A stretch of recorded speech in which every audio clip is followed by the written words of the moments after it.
Hello everyone, this is video number 11 and today we are going to the moon, which is going to be pretty exciting. This going to the moon series will consist of I think 3 if not 4 videos, I think definitely 3 videos, and I'm going to use the deltaglider add-on because I want to use the autopilot, which is less time consuming when you're shooting a video, and then I just pick a random scenario and then we will get ourselves set up in going to the moon. So let's just close the nose cone by pressing K to start with. Then let's go inside. So what I need to do, because this deltaglider 4 is very realistic compared to the standard deltaglider, so what I need to do is that I need to press Control and go down arrow. Then I need to load the fuel setting for an oxygen setting for 4 years. I just set it to 4 years because I did actually do this video, but then I ran out of fuel because when you time warp, because we need to make sure that we arrive at the daylight on the moon, so I need to time warp quite a bit. Therefore I ran out of fuel, so I just had to load this function here, this setting, and this is something you can do in the deltaglider 4 configuration, which comes with the add-on. Then you just go in and do all kinds of stuff where you can do a 4-year load of oxygen and all those things. So now we're set, and we shouldn't run out of oxygen, because that would be pretty weird when we have 4 years, and that's for 5 men, so we shouldn't run out of fuel. So yeah, what we need to do is that we need to make sure that we arrive at the moon in daylight, and then we need to do some ground plane alignment in order to keep the plane alignment up in orbit as small as possible. Then we need the launch heading, which is going to be 90 degrees, because it's always 90 degrees when you're heading for the moon.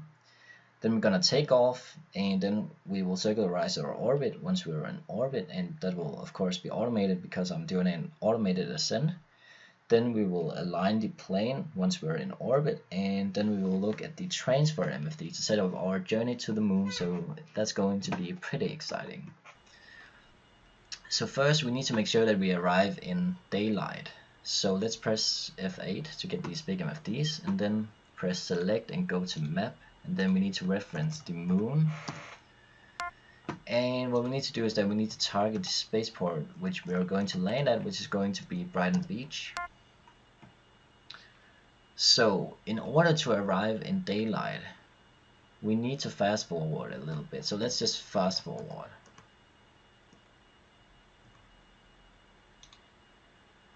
And as you can see, we are going days and days by, so that's why I ran out of oxygen. So that's why I had to shoot this video over again. So yeah, but that's why I loaded a 4-year setting of worth of fuel, or I mean oxygen, so that's pretty good. So we shouldn't run out of fuel. So when this Brighton Beach, when the target of Brighton Beach is just inside of this day column, then we will arrive at Brighton Beach around here when it's about mid daylight. So that's pretty good, because we need daylight when we want to land on the moon. So it will take us a couple of days to get out to the moon, and when we are at the moon, then the target will be here. Then it will of course move to the left, like day night, and then it will just move slightly more towards the left. So this is going to the right, so that Brighton Beach will be around here in the daylight, and kind of almost in the middle of the day. So what we need to do now we have made sure that we will arrive in daylight, because that makes it much easier when we want to land on the moon. So now we need to bring out the aligned plane MFD, and we need to target celestial bodies and target the moon. And now we just need to time warp, because before we can take off, we need to time warp until the relative inclination is as low as it's going to get. So let's time warp, and don't worry about this day-night terminator moving, because it is moving, but it's not such a big deal. So let's look at the relative inclination, and wait for it to go down. And yeah, I just overshot it. But yeah, when it is low as it can get, let's just do it again, because we have 4 years worth of oxygen. So let's try again.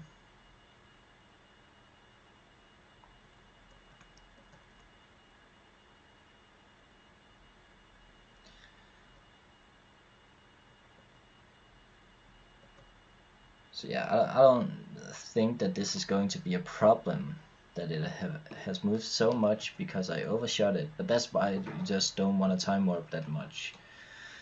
So now we're getting pretty close. Let's just use some 10x and let's see if we arrive in daylight, because I definitely think we will arrive kind of in the middle of the day. We should definitely. So let's look at the rate. The rate is 0.000, but when this is going to be plus, that means it's going to raise. So let's wait for it to raise. And now it's going up, as you can see. Now it says plus, and now the relative inclination will only rise.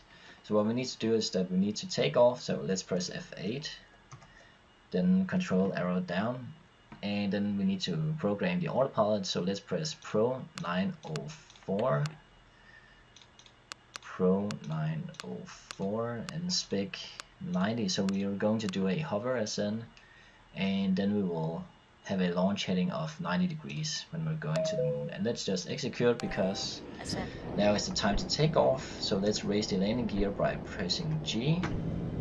Let's press F8 again to get these MFDs up again, and we are on our way to the moon. And you can also do this manually by just using the standard Delta glider, which is maybe going to be a bit easier instead of loading these oxygen reserve configurations. But yeah, that's easier, but I just want to use the autopilot for the sake of this video, because it's pretty much easier when you're shooting a video, so you can just skip some of the part, and so you can explain along the way without having to worry about multiple things at a time. So this is pretty good. But if you were to do a manual ascent in, for example, the standard Delta glider, then you would just have to turn at a heading of course 90 degrees, and then just take off and do a normal ascent as usual, just with a launch heading of 90 degrees, and then of course circularize the orbit once you're in orbit. And then we're going to keep going down the checklist with aligning the plane, and then bring up the transfer MFD. So let's bring up the orbit MFD, and we need to set this frame to equator when we're going to the moon, and then we need to set the projection to ship, and then we need to press DST so that we have the PEA and APA rating. So I will see you once we get closer to orbit. So yeah guys, now we are getting pretty close to orbit, so let's wait for it to circularize the orbit and just do a stable orbit. So let's wait. And as you can see, the relative inclination has gone up, but it has definitely lowered a bit, but it also went up. At the final stage of arriving in orbit, it will go up a little bit. So we just need to get rid of that with the aligned plane and the main engine burn. So let's see what we're going to do.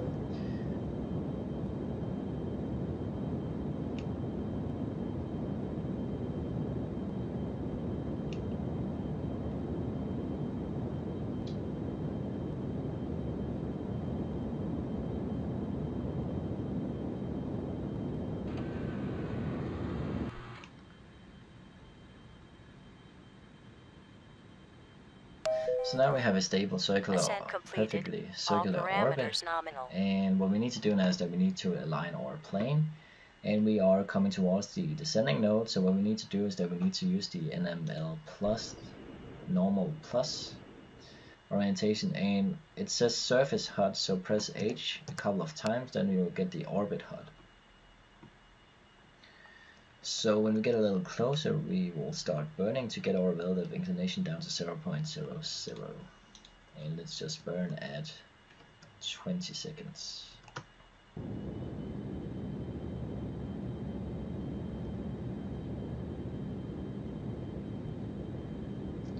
Let's wait again. There's still 50 seconds until we get to the node, and at 10 seconds let's go ahead and burn. And what we need to do now is that we just need to use the translation thrusters by using 9 and 6 on the numeric keypad.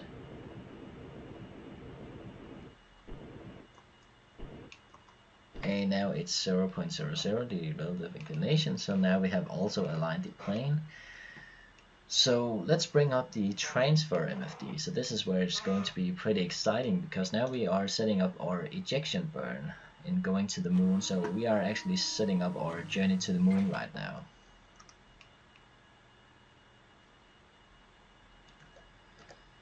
So yeah, so let's press select, bring up the transfer MFD, and it will look something like this. So what we need to do first is that we need to target the moon, celestial bodies, and then moon. And now it says no intersection.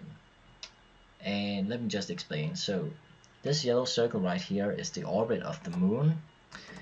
This green line here is our current position around the Earth. And the Earth is this very little green dot here, the little green circle in the middle. And the yellow line here is the moon's current position around its own orbit. So what we need to do is that we need to press HGO, and we need to create an intersection. So what we need to do is that we need to catch up with the moon. So we need to raise one side of our orbit. For example, this is our orbit around the Earth. So for example, we need to use the dv minus and dv plus. So let's press the dv plus because we need to add some delta velocity. We need to add some velocity in order to raise our orbit, and I will tell you why in a bit. So let's just see, and we go ahead and kill the autopilot. Let's just press the dv plus and hold it again.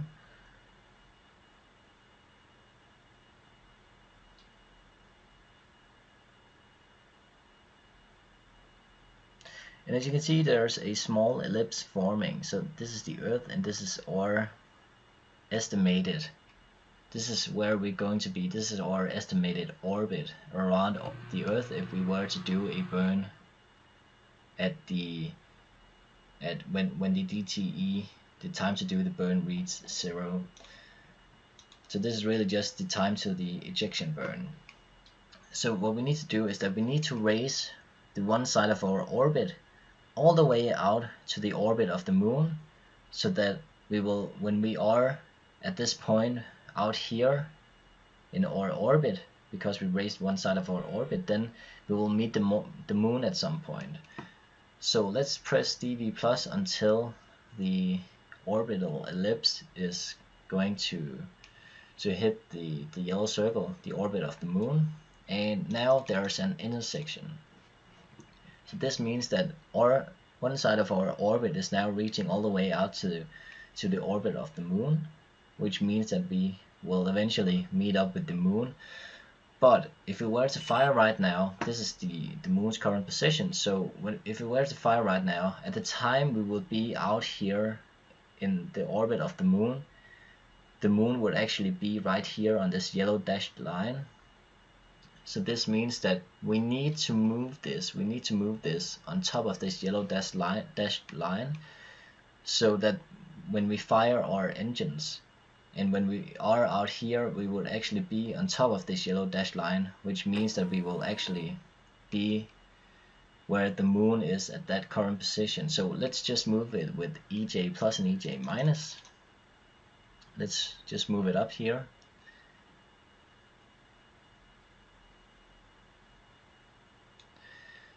So yeah, let's move it.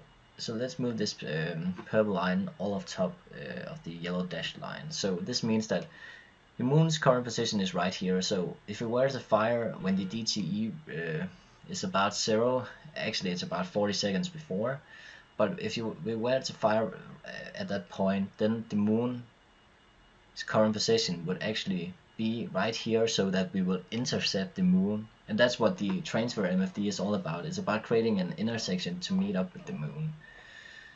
So now we have actually set up our plan. and it doesn't really matter if it's going out here, how wide it is right here, how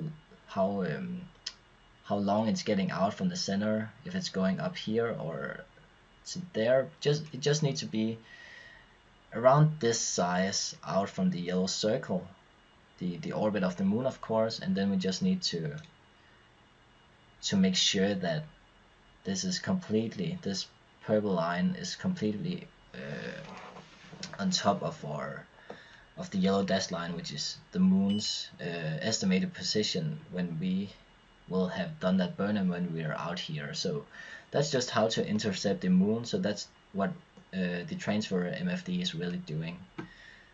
So that was it for this video, and I will see you in the next video.